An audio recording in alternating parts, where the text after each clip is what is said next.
When you see David Sant with Cyprus Credit Union, you know he's going to talk about the B word. I'm talking budget, people, don't worry. I love that you give us ways to stick to this budget, but I need a very special one where I can't spend more than I budgeted. I always go over, Dave.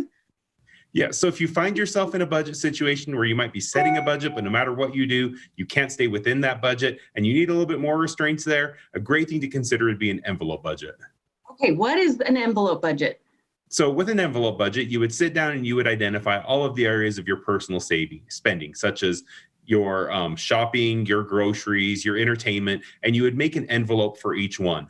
Then you would take however much you plan to spend in each of those areas, you would take that money out in cash, put the cash in the envelope. Then throughout the month, anytime you're making a purchase, whether you're at the grocery store or you're going out to the movies, you would only use the cash that's in the envelope. And once that cash is gone from the envelope, the spending's done. You wouldn't ever spend any more money because that cash is how much you've allotted.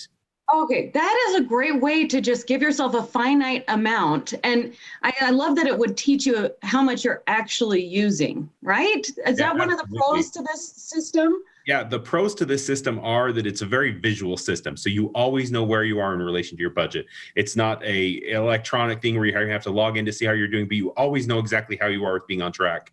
Another pro is that, there's just some scientific studies that find that it's harder for people to separate themselves from cash than it is to use a debit card. So it's going to make you think more about what you're spending your money on because there's going to be more of that sense of loss if you're actually giving up the cash for it. That's true. I think that's how we teach kids is we give them their cash allowance and they only have a little they can spend. So why not keep that going into adulthood? Now, what are the cons? I know right now cash can be kind of a controversy if you're trying to pay with cash. But if, say, there was no pandemic, are there any cons to having cash?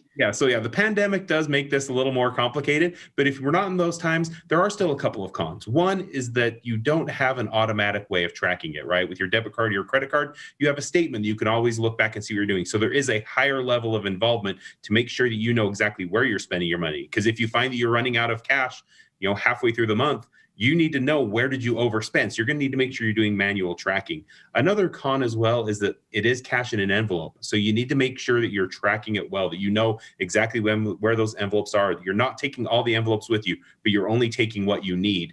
And then you're going to also want to make sure that you always have your debit card or credit card with you because you might find yourself in an emergency and you don't want to be stuck, up a creek without a paddle.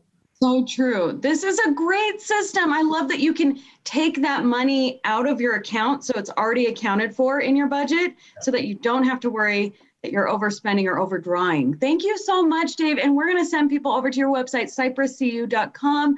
Always great to see you. And hopefully I stick with this big B word. Hey, great to see you as well. I'm sure you will stick with it. Bye, Dave. See ya.